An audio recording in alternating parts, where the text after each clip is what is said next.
අද අපි හදන්නේ ක්‍රීමි, සොෆ්ට් සහ රසම රස චීස් කේක් එකක්.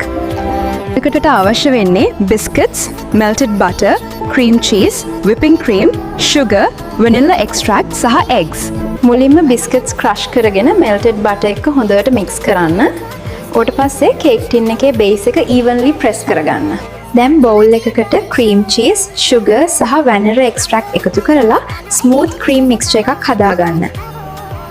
ඊළඟට whipping cream දාලා fluffy වෙනකම් whisk කරගෙන බිස්කට් බේස් එක උඩින් දාගන්න.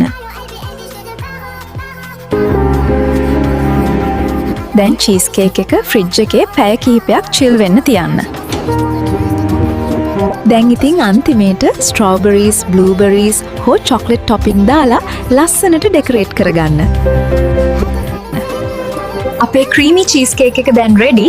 මේ වගේ ඔයාලා ආසම රසවත ඩිසර්ට් රෙසිපීස් බලන්න අපිව ෆලෝ කරන්න.